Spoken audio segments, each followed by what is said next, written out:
தமிழகத்தில் மழையின் காரணமாக ஏற்பட்ட பாதிப்புகள் இன்னும் விலகவில்லை. கடந்த சில தினங்களாக பெய்த மழையில் பல இடங்களில் இயல்பு வாழ்க்கை வெகுவாக பாதிக்கப்பட்டுள்ளது.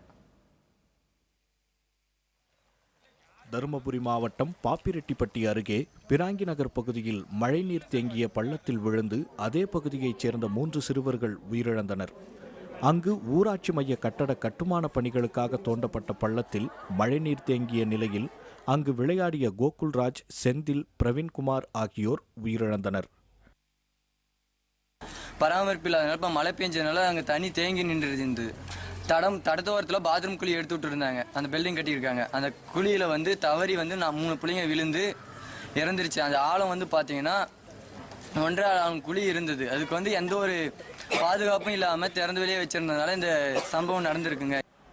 இதேபோல பாப்பிரெட்டிப்பட்டியை அடுத்த தோழனூரைச் சேர்ந்த பாண்டியன் என்பவரின் 12வது படிக்கும் மகன் சதீஷ் விடுமுறை நாளில் விவசாய வேலை பார்த்து கொண்டிருந்த போது மின்கம்பத்திலிருந்து மின்சாரம் பாய்ந்து உயிரிழந்தார். தொடர் மழை காரணமாக பாலாற்றில் வெள்ளப்பெருக்கு ஏற்பட்டுள்ளதால் மேட்டூர் அணைக்கு நீர்வரத்து அதிகரித்துள்ளது. மழை காரணமாக மேட்டூரை சுற்றியுள்ள கொளத்தூர், மேச்சேரி உள்ளிட்ட இடங்களில் ஏராளமான வீடுகள் சேதமடைந்துள்ளன. காரைக்காடு, பெரிய தண்டா ஆகிய பகுதிகளில் 4000க்கும் மேற்பட்ட வாழை மரங்கள் வேரோடு சாய்ந்துள்ளன. இதற்கிடையே ஏற்காட்டில் மலைப்பாதையில் ஏற்பட்ட மண் சரிவுகளை சீரமைக்கும் பணிகள் நடைபெற்று வருகின்றன. ஏற்காடு பகுதியில் மண் சரிவு ஏற்பட்டதை நெடுஞ்சாலைத்துறை அதிகாரிகள் மற்றும் மின்வாரிய அதிகாரிகள் இந்த பகுதியில் முகாமிட்டு சீரமைப்பு பணிகளை மேற்கொண்டு வருகிறார்கள். கிட்டத்தட்ட 5 பொக்லைன் இயந்திரங்கள் சீரமைப்பு பணிக்காக பயன்படுத்தப்பட்டு வருகிறது. இது தவிர 6 பொறியாளர்கள் இந்த இடத்தில் முகாமிட்டிருக்கிறார்கள். சீரடைந்த சாலைகளை சீரமைக்கவும் அங்கே பாறைகள் மற்றும் கற்களை அகற்றும் பணி தற்பொழுது நடந்து கொண்டிருக்கிறது. ஓரிரு நாட்களில் இந்த பணிகள் முடிவடைந்த பிறகு இந்த பகுதியில் போக்குவரத்திற்கு அனுமதி வழங்கப்படவும் தயார்படுத்தப்பட்டு வருகிறது. சேலம் மாவட்டம் ஓமலூர் மற்றும் சுற்றுவட்டார பகுதிகளில் பெய்த மழையால் சரபங்கா நதியில் வெள்ளம் கரைபுரண்டு ஓடுகிறது. இதனால் நாலுக்கல் பாலம் முதல் கருப்பூர் வரையிலான சாலை துண்டிக்கப்பட்டுள்ளது. டேனிஷ்பேட்டை செட்டி ஏரி, காடையாம்பட்டி கோட்டேரி, குறுக்குப்பட்டி ஏரி உள்ளிட்ட நீர்நிலைகள் நிரம்பியுள்ளன.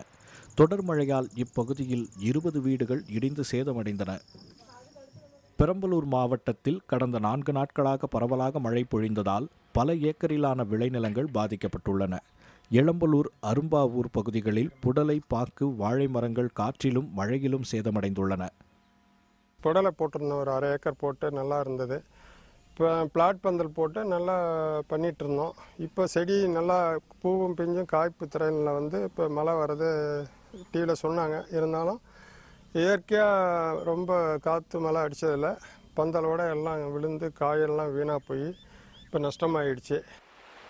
கடல் சீற்றம் காரணமாக நாகை மாவட்டத்தில் வேதாரண்யம், ஆறுகாட்டுத்துறை, கோடியக்கரை, புஷ்பவனம், வெள்ளப்பள்ளம் போன்ற 10 கிராமங்களைச் சேர்ந்த மீனவர்கள் கடலுக்கு செல்லவில்லை.